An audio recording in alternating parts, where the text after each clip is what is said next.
First and foremost, I'd like to give all praise, honor, and glory to Yahweh, Bahashem Yahushai, Bahashem Rokah Kodash.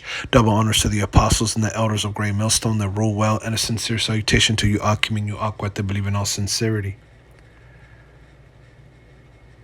So I saw this article on RT News on social media, and it stood out to me, okay, because of the irony, okay, and we're pretty much living in a Sodom and Gomorrah, okay, type society, okay, and we know Sodom and Gomorrah was destroyed, okay, for the perversion, but there was also other sins going on, okay. There was iniquity going on, there was wickedness going on, and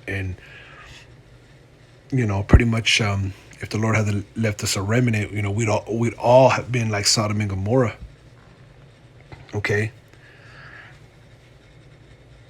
And this is very ironic. I'm gonna go ahead and read it.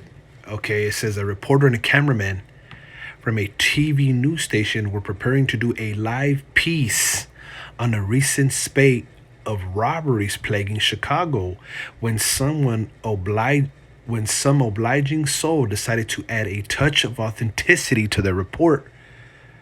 The pair were getting ready to do the report early on Monday when two vehicles pulled up and three men in ski masks jumped out holding guns. They robbed the crew, then went to the news van and stole the station's camera.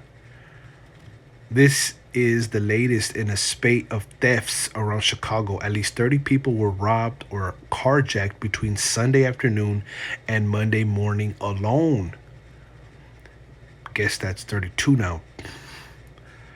Around a month ago, local police reassured the public that they had a concrete and collaborative plan to deal with the robberies. This plan doesn't seem to involve actually catching the robbers, however.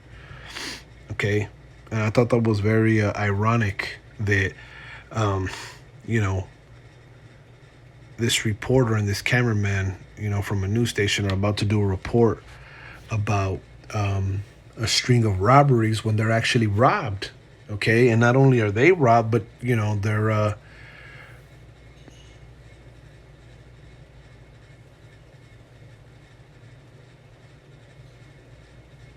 their van, does it say?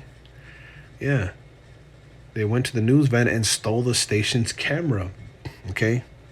So and you're seeing a lot of robberies, thefts, a lot of people stealing. And I just saw another video, okay, I think it was Philadelphia, where there's just a bunch of people zoning out on I think it's opioids. I want to say opioids. Okay, so society is just decaying. Okay, people are just waxing worse. This is truly a reality, if you will. And it's ironic. It's ironic because here it is, people are going to do a report on something and then they actually get robbed. I mean, like, what's the chances of that?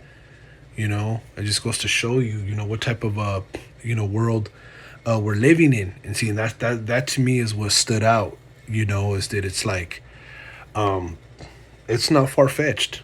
Okay, it's not far-fetched. There's just all manner of iniquity going on in the world these days. Okay, there's all manner of crime, and you name it, it's going on. Okay, and scroll through the news and you'll see all these different countries, wars. You'll see just everything and anything is going on. Okay, it is truly a lawless society. So I thought that was very interesting. Very interesting.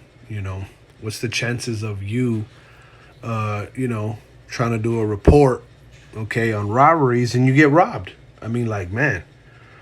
All right. So, and yeah, they say Chicago's getting real bad, but so is every major city here in United States, right? But let's go into the law, okay, on this. Okay, this is a Leviticus, okay, 6. And Yahweh spake unto Moses, saying, if a soul sin and commit a trespass against Yahweh, and lie unto his neighbor in that which was delivered him to keep, or in fellowship, or in a thing taken away by violence, or hath deceived his neighbor, or have found that which was lost, and lieth concerning it, and sweareth falsely, in any of all these that man doeth, sinning therein. Okay, so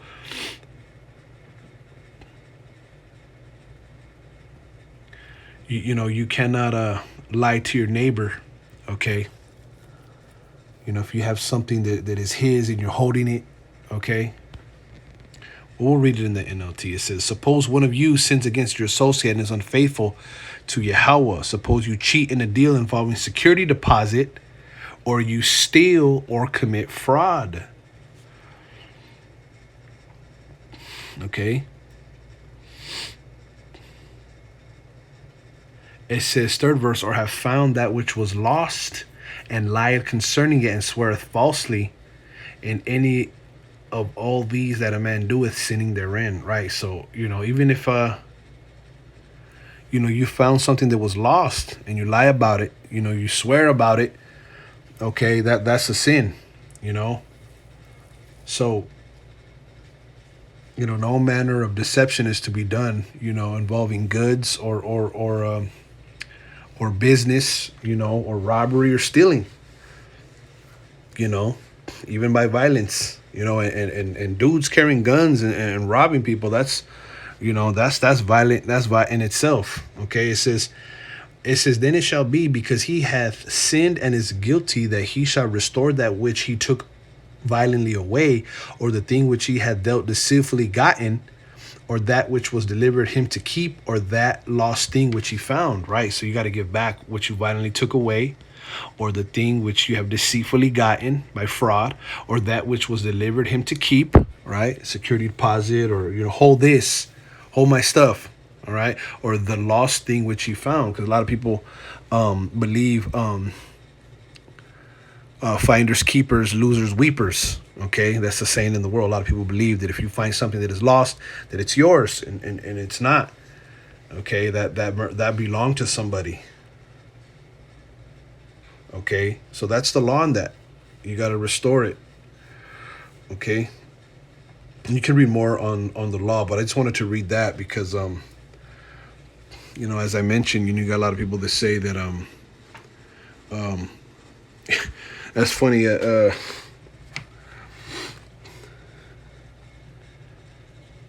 Especially with Issachar, Issachar, if they find something of yours, they'll be like, oh, well, now you got to buy me something because I found it. It's like, what? No, you got to restore it. Okay. But in this case, these robbers, okay, they pulled up in two vehicles, okay, and 3 men with ski masks jumped out with guns. That's violent. That's violent dealings. Okay. Anything that's taken away by violence, you have to restore.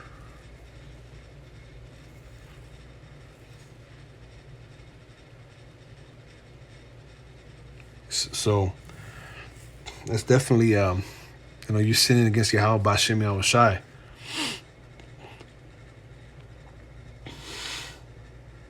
Let's read the 5th verse. Let's see what this says right here. 5th verse. Or anything obtained by swearing falsely, you must make restitution by paying the full price, plus an additional 20% to the person you have harmed. On the same day, you must present a guilt offering. You see, so there was statutes, there was commandments on how to deal with someone dealing falsely. Okay, you had to pay restitution, full price plus additional 20%. You see, so there's very different stipulations in the scriptures for acts of deception, fraud, stealing, taking away of things violently and whatnot. Okay, it's all in the scriptures, man. Okay, this is Matthew 24:12. It says, "And because iniquity shall abound, the love of many shall wax cold." And iniquity is abounding. You know, iniquity is abounding. Because you got all kinds of thefts going on. You've been seeing these smash and grabs, in the Bay Area.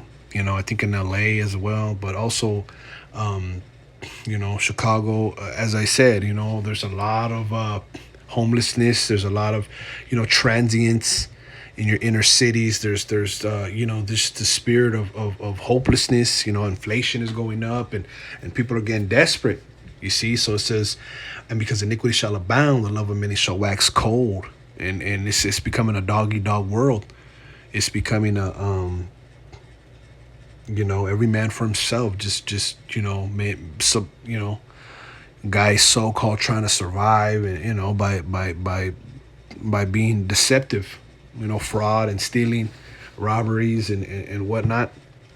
You're seeing a lot of this in the world these days. And if I may say, that's if the news reported it, right, then they find it ironic, but yeah, that's something else that for lack of words. I mean, what's the chances of these this cameraman, okay, and this reporter getting robbed, okay, and then that's what they were out there to do, report on that. That's very interesting. So it says, but he that shall endure unto the end, the same shall be saved. Right. So we have to endure. Okay, we have to endure the iniquity abounding and the love of many waxing cold. You see, we have to endure these things. Okay, because we have to pass the vein. Okay, in the straight, to get to the kingdom. We got to pass these perilous times. Okay, that's just a part of the path to the kingdom. All right. Let's get one more. I'm not gonna make this too long. This is Ephesians 4 and 28. It says, "Let him that stole steal no more, but rather let him labor, working with his hands, that the thing which is good, that he may have to give to him that needeth." You see, on the contrary, hey, if you steal no more, but rather labor. Work with your hands. That's how we are supposed to survive. We're commanded to work.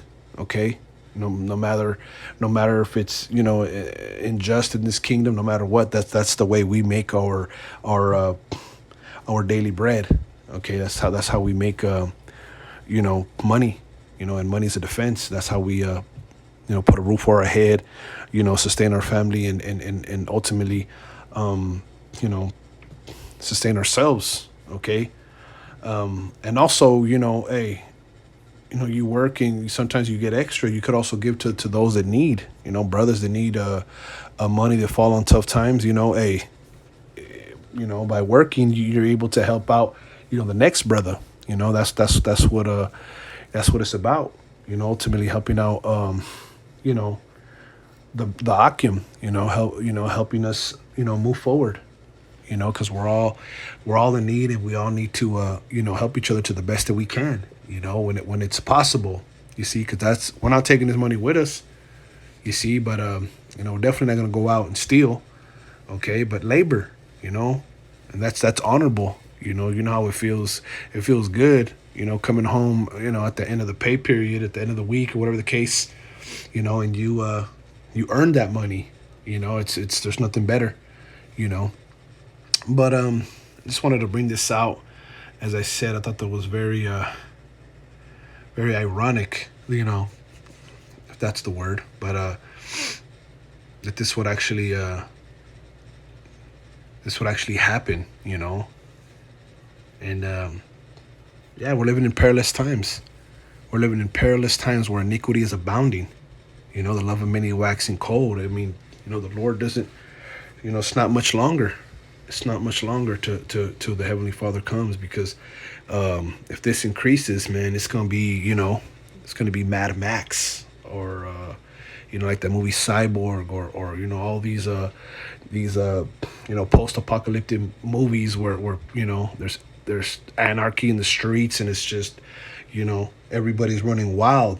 The Book of Eli, cannibalism, and just, you know all manner of iniquity, just every man for himself. Gonna be rapes going on, and I mean, thefts and murders, and you name it. That's what we're coming upon, and that's why I saw this, and thought it was so ironic. But Lord willing, this was edifying. Let him, labor. Still no more. That's not how we that's not how we get by in this society. All right. So again, Lord willing, this was edifying. I want to give all praise, honor, and glory to Yahweh, Bashem Yahushai, Bashem Rokakwadash. Double honors to the apostles and the elders of Great Millstone that rule well, and a sincere salutation to you, Akim and you, Aqua, to believe in all sincerity. Shalom.